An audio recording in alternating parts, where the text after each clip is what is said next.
It wasn't just a change, it was a declaration. A final message that would send shockwaves through the Swaggart family and forever reshape the legacy of America's most controversial televangelist. For over 6 decades, Jimmy Swaggart stood as one of the most polarizing figures in American Christianity. From soul-stirring sermons at Family Worship Center to the high-voltage scandals of the late 80s, Jimmy weathered it all. Through it all, one thing remained unshaken: his tight-knit family and iron grip on the Swaggart media empire. Or so it seemed. Behind the televangelist's smile and Sunday morning broadcasts, a storm was brewing, one that would change everything.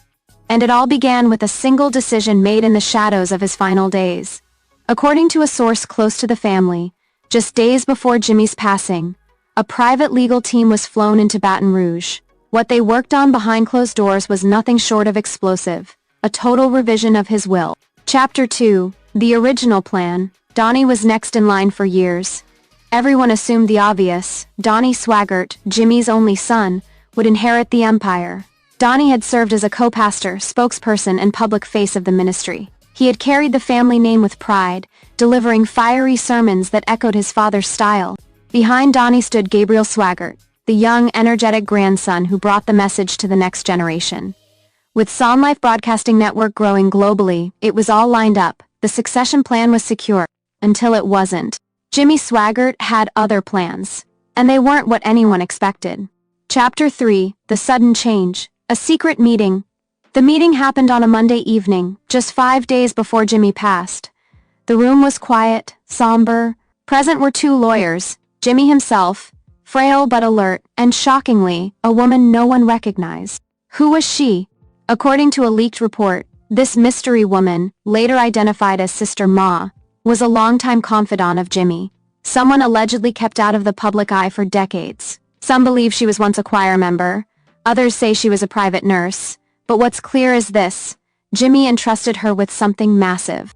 That evening, Jimmy signed a new will, revoking the old version from 2008. This fresh document removed key family members from major roles and redirected control of the ministry's multi-million-dollar assets to a private trust managed by Sister Ma and 2 unknown board members. Chapter 4, Frances finds out. The breakdown. When Frances Swaggart, Jimmy's wife of over 70 years, found out about the will, sources say she collapsed into tears. She thought she knew everything, one insider claimed. Frances was always by his side. She had endured every scandal, every headline. But this? It was a betrayal.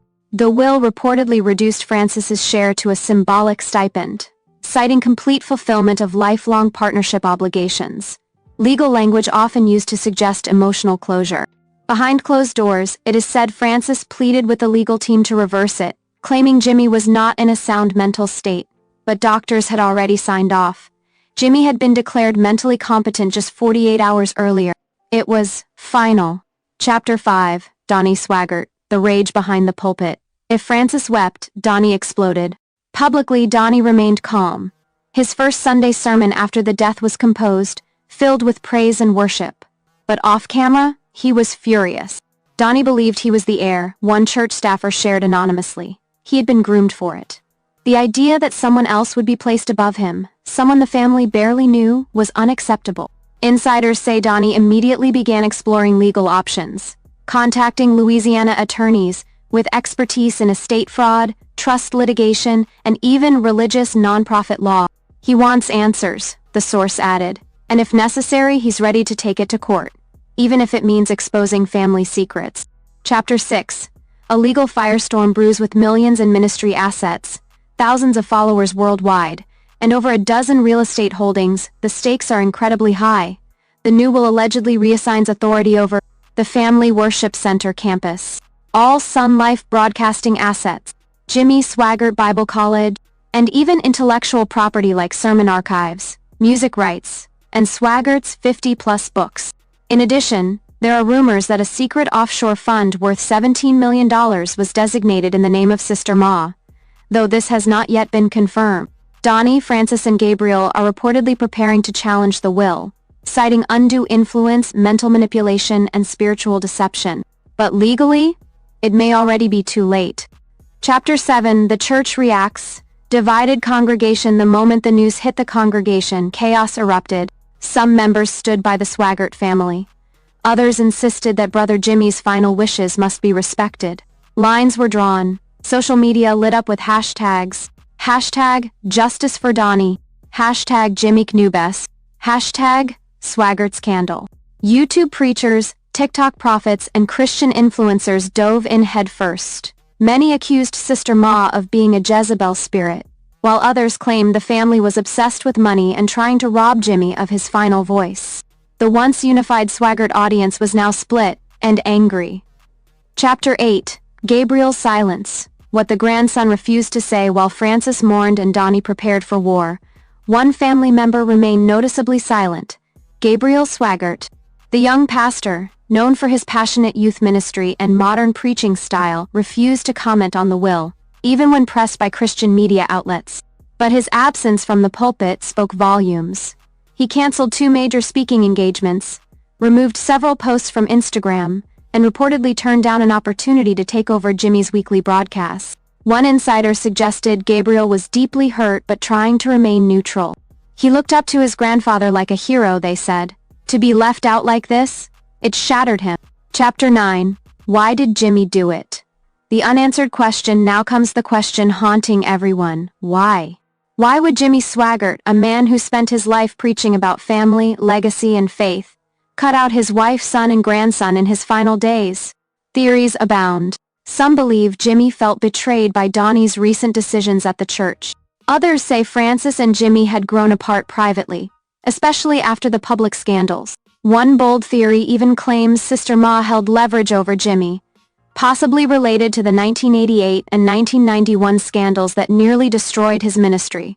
But unless Sister Ma speaks publicly, the truth may remain buried with Jimmy. Chapter 10. The legacy now in limbo. Jimmy Swaggart's death was supposed to be a moment of reflection, a farewell to one of the last great televangelists of the 20th century. Instead, it has become a family war, a legal nightmare, and a media circus. And the most painful part? It didn't have to end this way. Donnie now stands in a courtroom, not a church. Frances prays alone in a quiet house. Gabriel wrestles with silence. And Sister Ma? She now sits at the helm of a religious empire that millions once believed belonged to the Swaggart bloodline. Final words. Jimmy Swaggart may have left the pulpit. But with his final decision, he's ignited a fire that could burn his entire legacy to the ground, or reshape it in a way no one ever saw coming. As one longtime follower wrote on Facebook, he saved souls, he preached grace, but in the end he left a mystery even his sermons couldn't explain. For over 6 decades, Jimmy Swaggart stood as one of the most polarizing figures in American Christianity. From soul-stirring sermons at Family Worship Center to the high-voltage scandals of the late 80s, Jimmy weathered it all. Through it all, one thing remained unshaken: his tight-knit family and iron grip on the Swaggart media empire. Or so it seemed. Behind the televangelist's smile and Sunday morning broadcasts, a storm was brewing, one that would change everything, and it all began with a single decision made in the shadows of his final days. According to a source close to the family, just days before Jimmy's passing, a private legal team was flown into Baton Rouge. What they worked on behind closed doors was nothing short of explosive, a total revision of his will.